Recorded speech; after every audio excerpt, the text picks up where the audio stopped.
섬들아, 내 말을 들어라. 먼 곳에 사는 민족들아, 귀를 기울여라. 주님께서 나를 모태에서부터 부르시고 어머니 뱃속에서부터 내 이름을 지어주셨다. 그분께서 내 입을 날카로운 칼처럼 만드시고 당신의 손 그늘에 나를 숨겨주셨다. 나를 날카로운 화살처럼 만드시어 당신의 화살통 속에 감추셨다. 그분께서 나에게 말씀하셨다. 너는 나의 종이다. 이스라엘아, 너에게서 내 영광이 드러나리라. 그러나 나는 말하였다. 나는 쓸데없이 고생만 하였다. 허무하고 허망한 것에 내 힘을 다 써버렸다. 그러나 내 권리는 나의 주님께 있고 내 보상은 나의 하느님께 있다. 이제 주님께서 말씀하신다. 그분께서는 야곱을 당신께 돌아오게 하시고 이스라엘이 당신께 모여들게 하시려고 나를 모태에서부터 당신 종으로 빚어 만드셨다. 나는 주님의 눈에 소중하게 여겨졌고 나의 하느님께서 나의 힘이 되어 주셨다. 그분께서 말씀하신다. 네가 나의 종이 되어 야곱의 지파들을 다시 일으키고 이스라엘의 생존자들을 돌아오게 하는 것만으로는 충분하지 않다. 나의 구원이 땅끝까지 다다르도록 나는 너를 민족들의 빛으로 세운다. 주님의 말씀입니다. 그때 예수님께서 제자들과 함께 식탁에 앉으셔서 마음이 산란하시어 들어놓고 말씀하셨다. 내가 진실로 너희에게 말한다. 너희 가운데 한 사람이 나를 팔아넘길 것이다. 제자들은 누구를 두고 하시는 말씀인지 몰라 어리둥절하며 서로 바라보기만 하였다.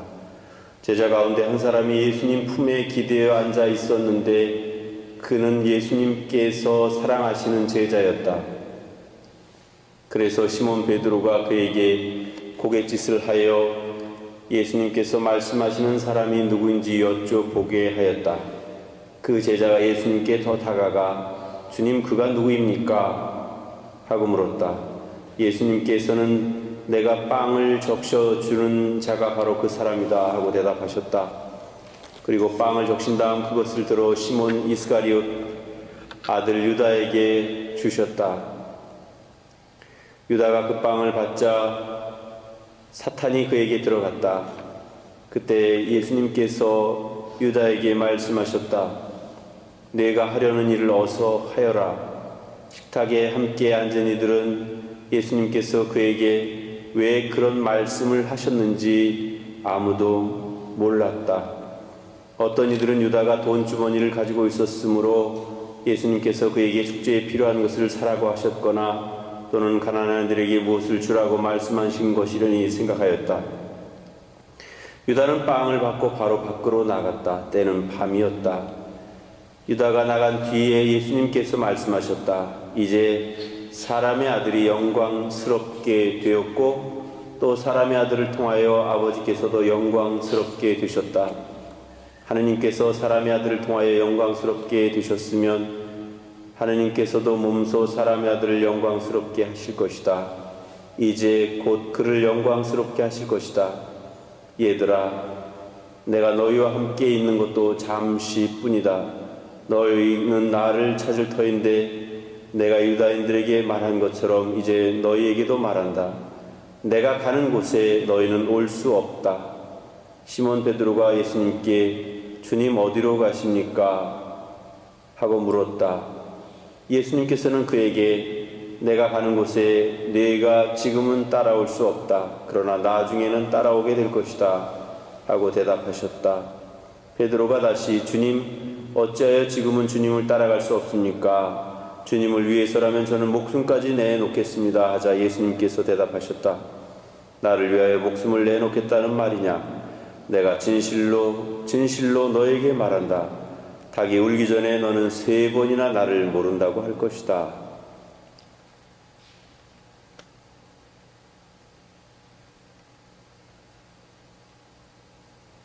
주님의 말씀입니다.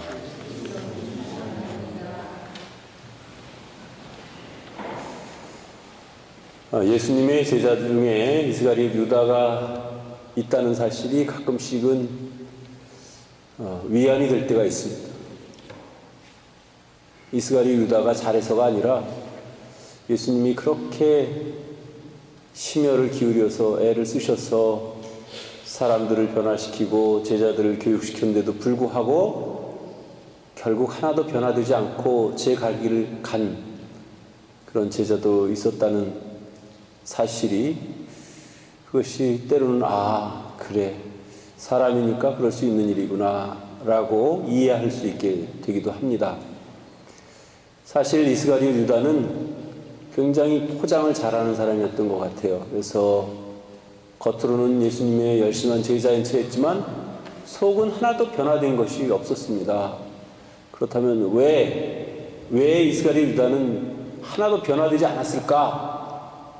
우선 자기 생각에 너무 사로잡혀 있었습니다.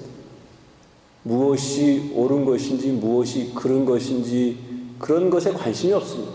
오로지 자기 자신의 관심에만 관심이 있었던 것입니다. 그 두 번째로는 돈에 너무 많이 관심이 있었습니다. 그래서 매번 성경 말씀이 나올 때마다, 복음 말씀이 봉독될 때마다 이스가리옷에 대해서 이야기할 때는 돈과 관련된 이야기를 많이 합니다.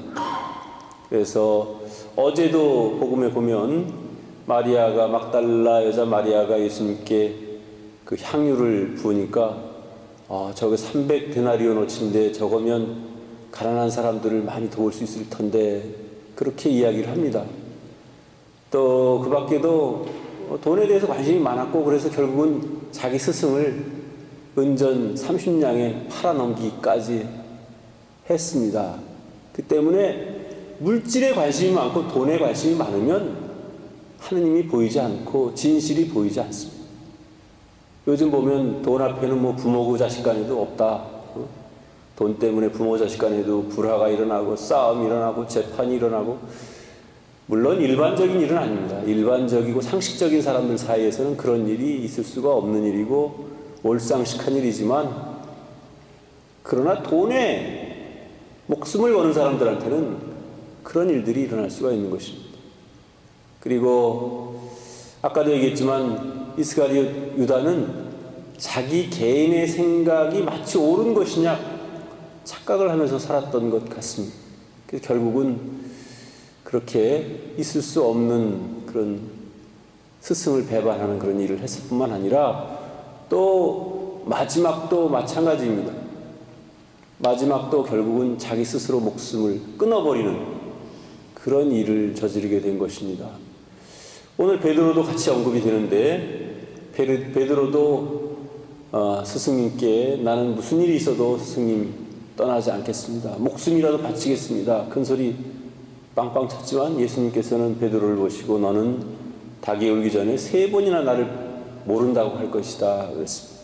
아마 그 이야기를 듣는 순간 베드로는 스승님이 노망이 들었나, 아직 나이도 젊으신 분이 그렇게 생각했을지도 모르겠어요. 전혀 인정하고 싶지 않았겠죠. 그렇지만 우리 인간의 모습 속에는 그렇게 부족하고 나약한 모습들이 있는 것입니다. 그래서 결국은 베드로도 예수님을, 스승을 3번이나 모른다고 배반을 했습니다. 그러나 결과는 달랐습니다. 베드로는 울면서 뉘우치고 회개하고, 그래서 결국 다시 하느님께 돌아올 수 있었습니다. 이 차이가 무엇이었을까? 잘못으로 따지면 뭐 거기서 거기인 것 같은데, 그래도 왜 한 사람은 절망의 나랑에 빠져가지고 스스로 목숨을 끊는 그런 악의 구렁텅이로 떨어지게 되었고, 한 사람은 그래도 울면서 뉘우치고 회개해서 다시 하느님의 품에 안겼을 뿐만 아니라 최초의 그 교황이 되시는, 말하자면 영광이면 영광을 차지할 수 있었을까? 어쩌면 그 둘 사이는 백지장 한 장 정도의 그런 얇은 차이밖에 없었을지도 모르겠어요. 사실 우리 안에는, 우리들 중에는 하느님 앞에 비추어 봤을 때 그렇게 잘난 사람도 없고 그렇게 때려 죽일 만큼 죄인도 없는 것입니다. 그러니까 결국 우리가 흔히 하는 말로 하느님 앞에는 우리는 결국은 다 도토리 키재기죠. 잘나봤자 얼마나 잘났겠으며 또 부족해봤자 얼마나 더 부족하겠습니까? 다만 중요한 것은 내 생각이 중요한 것이 아니라 초점을 하느님께 맞추고 초점을 예수님의 말씀에 맞추어서 거기에 따라 살려고 노력을 해야 할 것입니다.